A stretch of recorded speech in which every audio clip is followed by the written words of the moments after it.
লাইফের first time আমরা হলুদের ডেকোরেশন করব, তাও আবার নিজের হাতে। হলুদের ডেকোরেশনের জন্য আমরা কি কি কিনলাম, আর আমরা অনুষ্ঠানের জন্য কি কি কিনলাম, তারপর আমরা অনুষ্ঠানের জন্য কি কি প্রিপারেশন নিলাম, সেই সব কিছু নিয়েই থাকছে আমাদের আজকের এই ব্লগ। আজকের এই ব্লগটি কিন্তু খুবই বেশি ইন্টারেস্টিং হতে যাচ্ছে, তাই কেউ স্কিপ করবেন না। আসসালামু আলাইকুম আঙ্কেল আন্টিরা, সবাই কেমন আছেন? আশা করি আপনারা সবাই অনেক বেশি ভালো আছেন। আপনাদের দয়া এবং ভালোবাসা আলহামদুলিল্লাহ আমরা ভালো আছি। This is me Shahjahan Maria from our Kulsum's moment. সকালে ঘুম থেকে উঠে আম্মু, বাবা, নানা সবাই মিলে চলে গিয়েছিল হচ্ছে বাজার করতে। তো এখান থেকে অনেক কিছু বাজার করা হয়েছে। আর আসার সময় আম্মু দেখতে পেয়েছিল আমার একটা নানা অনেক সুন্দর করে মাছ ধরছে। এখন যেহেতু বর্ষাকাল, সব জায়গায় শুধু মাছ আর মাছ। কোরবারে গেলে অনেক সুন্দর মাছ দেখা যায়। আমাদের হলুদ করার কোনো প্ল্যানই ছিল না, জাস্ট অনুষ্ঠান করবে এটাই ছিল প্ল্যান। কিন্তু সবাই বলছিল যেহেতু অনুষ্ঠান করছে সেহেতু হলুদ করা উচিত, তাই মামাকে নিয়ে চলে যাচ্ছি হচ্ছে হলুদের জিনিসপত্র কেনার জন্য।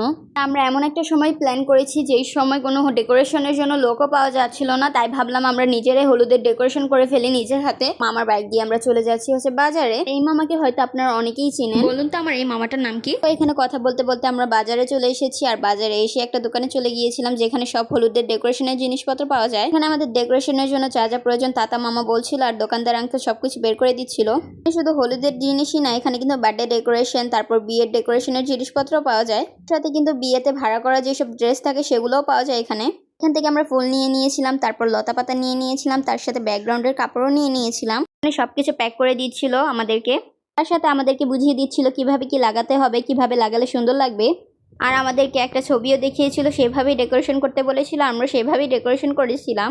এই সেম দোকান থেকে আরেকটা ডালা কিনে নিয়েছিলাম হলুদের। এখান থেকে সবকিছু কেনা শেষ। এখন আমরা চলে যাব মেন বাজারে, যেখান থেকে আমরা কেক নিব, তারপর ফল নিব আর আইটেম হিসাবে।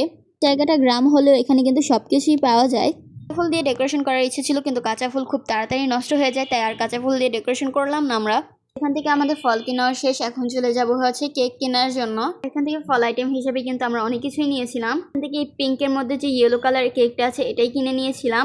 কেকটা একদম হলুদের থিমের সাথে পারফেক্ট ভাবে গিয়েছে। এখন আমরা চলে যাচ্ছি হচ্ছে আনারস কেনার জন্য।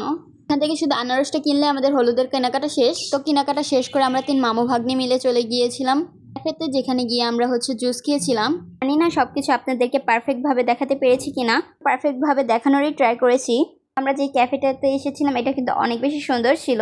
এখান থেকে জুস খাওয়া শেষ করে চলে গিয়েছিলাম হচ্ছে বাড়িতে। আর বাড়িতে গিয়ে সবাই মিলে একসাথে পুকুরে গোসল করেছিলাম। রাতের বেবি তো পুকুরে নেমে অনেক বেশি খুশি হয়ে গিয়েছিল। আর ওর হাসি দেখলেই বুঝতে পারবেন ও কি পরিমাণ খুশি ছিল। তাই কিন্তু মাশাআল্লাহ বলবেন। আমরা গ্রামে গেলে কিন্তু সবাই একসাথে পুকুরে গোসল করি আর অনেক বেশি মজা করি। আর এই ভিডিওটা হচ্ছে বিকালে চলে এসেছিল হচ্ছে প্যান্ডেল করার জন্য লোকজন। আমার একটা মামি হলুদ কাটছিল হচ্ছে হলুদ বাটার জন্য, একটা ঢুঙ্গি মামি ঢং করছিল হচ্ছে ভিডিও দেখে।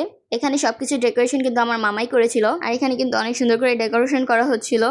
আমরা একটু একটু সাহায্য করেছিলাম, কিন্তু সব কাজ আমার মামাই করেছিল। আর এখানে সাফু বেবি অনেক বেশি মজা পাচ্ছিল। এখানে অনুষ্ঠানের জন্য যা যা কাটাকুটি করার দরকার ছিল সেগুলো কাটাকুটি করছিল সবাই মিলে। আর আমার এই মামিটা যখনই ভিডিও দেখে কাজটা সব রেখে শুধু ঢঙ্গি করা শুরু করে দেয়।